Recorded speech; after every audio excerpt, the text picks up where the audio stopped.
أعوذ بالله من الشيطان الرجيم. أعوذ بالله من الشيطان الرجيم.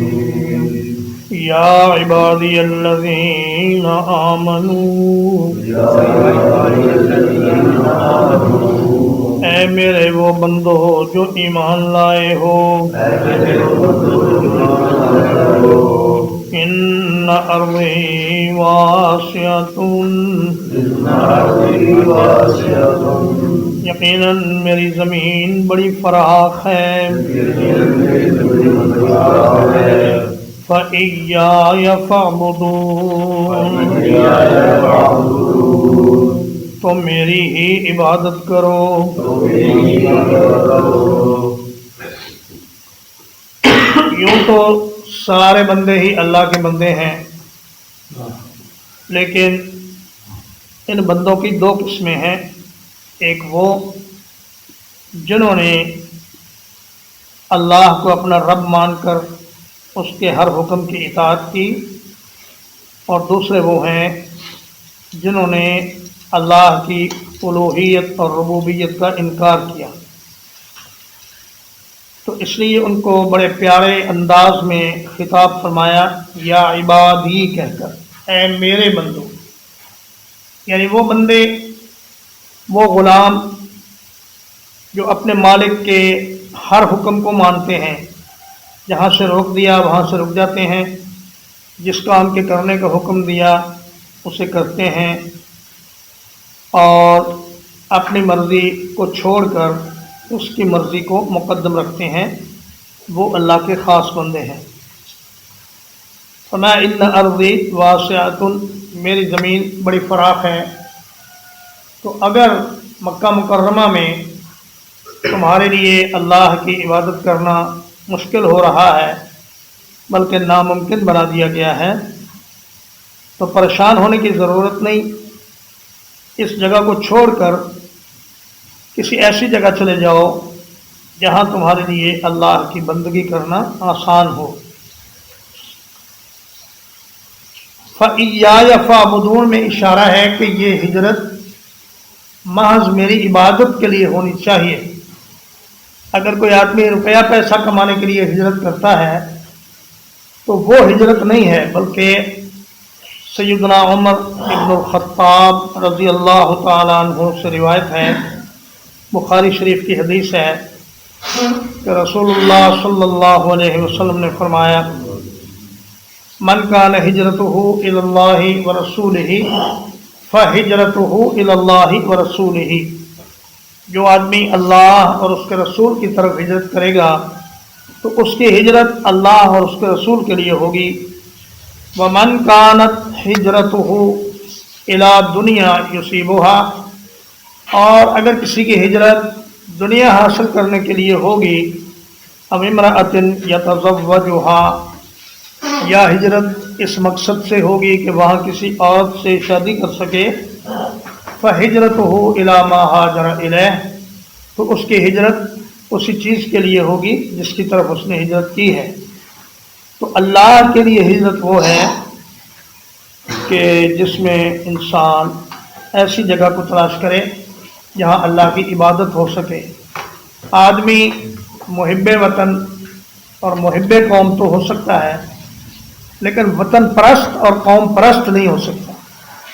آدمی وطن کو اور قوم کو چمٹا رہے اور اللہ کی عبادت بھی نہ کر سکے، نماز بھی نہ پڑھ سکے، اور جہاد بھی نہ کر سکے، اور تلاوت بھی نہ کر سکے، تو ایسی جگہ پر رہنے سے ہجرت کرنا فرض ہے۔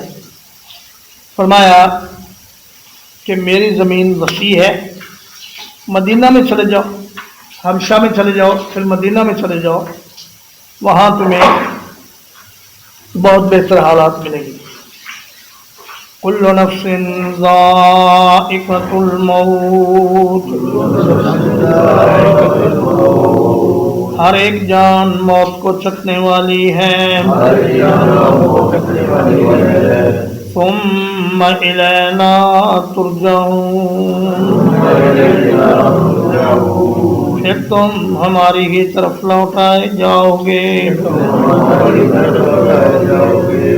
آدمی وطن اور گھر بار چھوڑتا ہے تو ڈرتا ہے کہ کہیں میں مر نہ جاؤں، تو فرمایا موت تو آئے گی، یہاں کفر کے ماحول میں ظلم و ستم سہتے رہو گے، موت پھر بھی آئے گی، اور اگر کسی دوسری جگہ ہجرت کر جاؤ گے موت پھر بھی آئے گی، لیکن اگر ایمان کھو کر جان بچا لی تو نتیجہ بڑا خراب نکلے گا، اور اگر جان کھو کر ایمان بچا لیا تو پھر تمہارے لیے نتیجہ بہت اچھا نکلنے والا ہے۔ فرمایا کہ دنیا کا یہ وقت جیسے کیسے گزرتا ہے گزار لو، یہ وقت تنگی ترشی سے کاٹ لو، پھر آنا تو سب نے ہماری طرف ہے، وہاں پھر فیصلہ ہوگا کہ کون صحیح تھا اور کون غلط تھا۔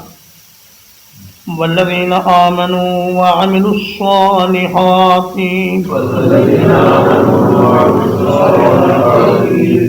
اور وہ لوگ جو ایمان لائے اور انہوں نے اچھے کام کیے،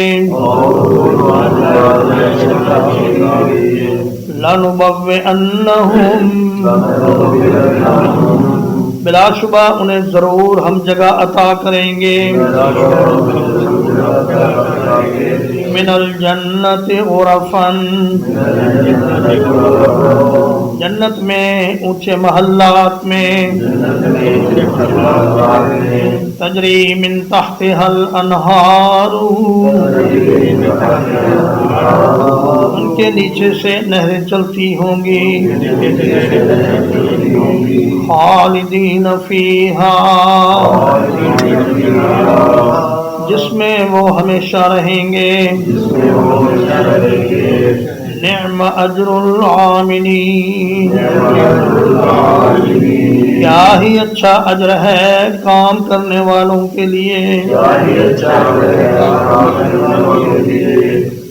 فرمایا ایمان والے نیک عمل والے انہیں ہم جنت کے بلند و بالا محلات میں رہائش عطا فرمائیں گے، اور ان کے محلات کے نیچے دودھ کی اور شہد کی اور شراب کی نہریں چلتی ہوں گی، اور وہ جدھر کو چاہیں گے ان نہروں کا رخ موڑ سکیں گے، یعنی ان میں سے کچھ لینے کے لیے پیچھے نہیں جانا پڑے گا، بلکہ یہ نہریں خود حاضر خدمت ہو کر ہر جنتی کو اس کی خواہش کے مطابق اپنا پانی فراہم کریں گی۔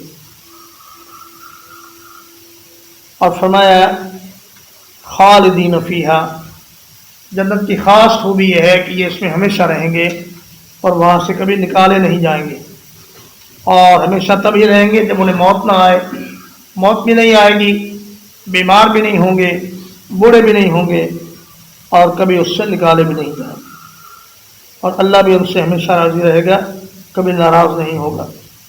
نعم اجر العاملین فرمایا دیکھو کام کرنے والوں کا یہ کتنا اچھا بدلہ ہے۔ زندگی تو سب کی چلی جانی ہے، جو موت سے ڈر ڈر کے وقت گزارے گا موت اس کو بھی آنی ہی آنی ہے، اور جو موت کا ڈر دل سے نکال کر اللہ کے دین کے لیے کام کرے گا موت اس کو بھی آنی ہی آنی ہے، لیکن دونوں کے انجام میں بڑا فرق ہے۔ الذین صبروا وہ لوگ جنہوں نے صبر کیا،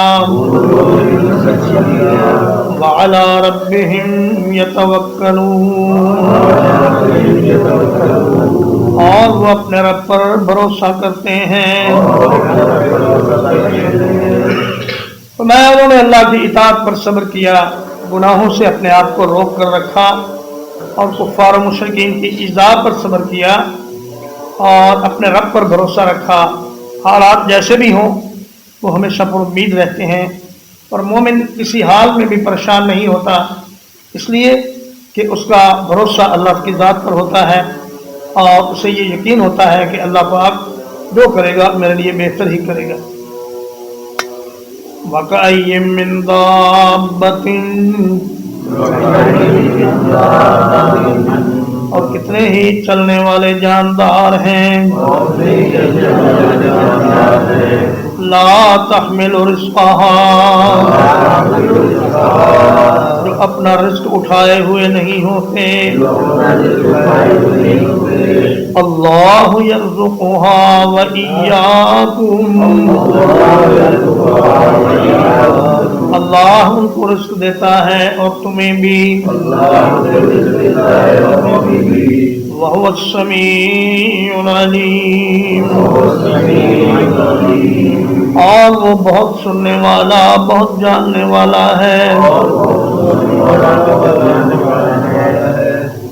فرمایا دیکھو ہزاروں لاکھوں جانور ہیں جو اپنے ساتھ روزی کا ذخیرہ نہیں رکھتے، نہ ہی ان کے گھروں میں کوئی روزی ہوتی ہے. تو اللہ پاک ہر روز ان کو ان کی ضرورت کے مطابق رزق عطا فرماتا ہے. چیونٹیوں کو زمین کی تہ میں، پرندوں کو ہوا میں، اور مچھلیوں کو اور دیگر آبی جانوروں کو سمندروں میں اللہ پاک ان کی روزی باہم پہنچاتا ہے، اور ان میں سے کوئی بھی بھوکا نہیں رہتا. نبی کریم صلی اللہ علیہ وسلم نے فرمایا، سیدنا عمر بن الخطاب رضی اللہ تعالیٰ عنہ راوی ہیں، جامع ترمذی میں یہ حدیث ہے کہ آپ صلی اللہ علیہ وسلم نے فرمایا، لو انکم کنتم توکلون علی اللہ حق توکلہ، اگر تم اللہ پر اس طرح توکل کرو جیسے اس پر توکل کرنے کا حق ہے، لرزقتم کما ترزق الطیر، تو اللہ پاک تمہیں ایسے ہی روزی عطا کرے گا جیسے پرندوں کو عطا کرتا ہے. تغدو خماصا وتروح بطانا، صبح خالی پیٹ پرندے گھر سے نکلتے ہیں اور شام کو پیٹ بھر کے واپس آتے ہیں. اسی طرح اللہ پاک تمہیں بھی رزق عطا فرمائے گا. جب انسان ہجرت کرتا ہے تو اسے جان کے بعد سب سے زیادہ فکر یہ ہوتا ہے کہ میں کھاؤں گا کہاں سے. فرمایا کھانے کی فکر نہ کرنا، اللہ پاک کے پاس تمہیں کھلانے کے لیے بہت کچھ ہے، اور تم جہاں بھی رہو گے اس کے دین کا کام کرو. روٹی کے لیے پریشان نہیں ہونا، وہ اللہ پاک کے ذمہ ہے. وَلَئِنْ سَأَلْتَهُمْ مَنْ خَلَقَ السَّمَاوَاتِ وَالْأَرْضَ،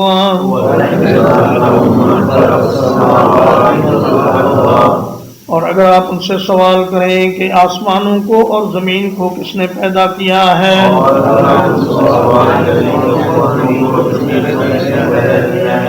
وَسَخَّرَ الشَّمْسَ وَالْقَمَرَ، اور سورج اور چاند کو مسخر کیا ہے،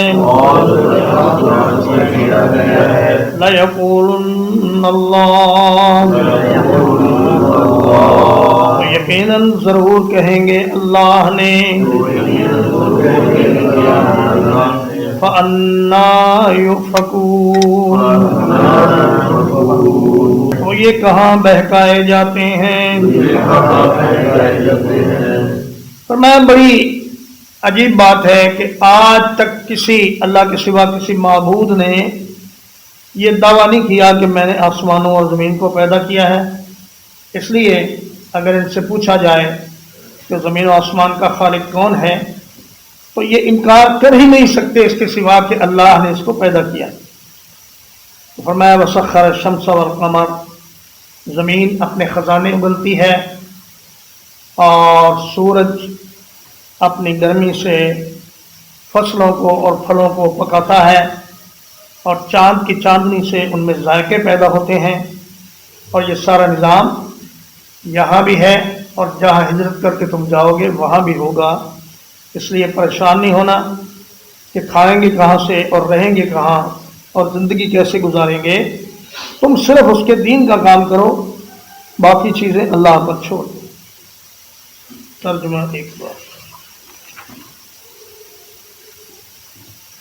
یا عبادی الذین آمنوا، اے میرے وہ بندو جو ایمان لائے ہو،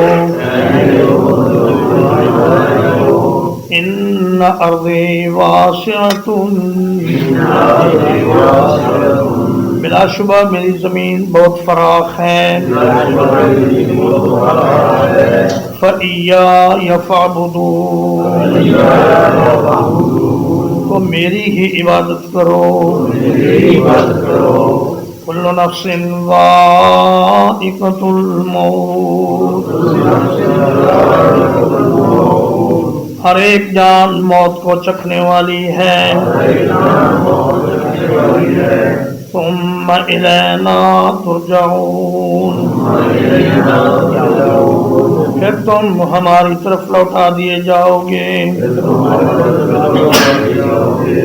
والذین آمنوا وعملوا الصالحات، اور وہ لوگ جو ایمان لائے اور انہوں نے اچھے کام کیے، لَنُبَوِّئَنَّهُمْ، یقیناً ہم ضرور انہیں جگہ عطا کریں گے، من الجنت غرفا، جنت کے بلند محلات میں، تجری من تحتها الانہار، جن کے نیچے سے نہریں چلتی ہوں گی، خالدین فیہا، وہ اس میں ہمیشہ ہمیشہ رہیں گے، نعم اجر العاملین، کیا ہی اچھا بدلہ ہے نیک کام کرنے والوں کا،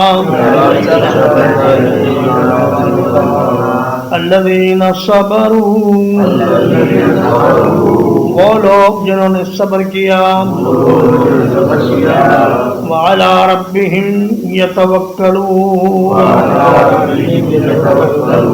اور وہ اپنے رب پر بھروسہ کرتے ہیں، وَكَأَيٍّ مِّن دَابَّةٍ، اور کتنے ہی چلنے والے جاندار ایسے ہیں، لا تحمل رزقها،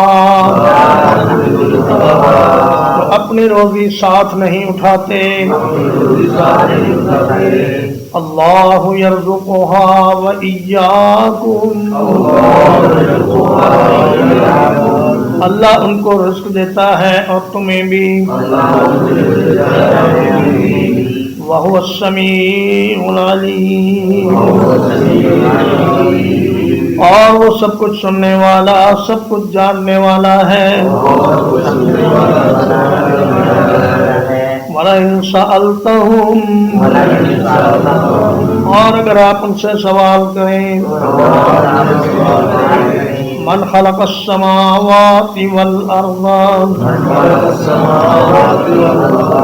کس نے پیدا کیا آسمانوں کو اور زمین کو، وسخر الشمس والقمر، اور سورج اور چاند کو مسخر کیا، لَيَقُولُنَّ اللَّهُ، یقیناً ضرور کہیں گے اللہ نے، فَأَنَّىٰ يُؤْفَكُونَ، وہ پھر کہاں بہکائے جاتے ہیں۔ صلی اللہ علیہ نبینا محمد وآلہ وصحبہ اجمعین۔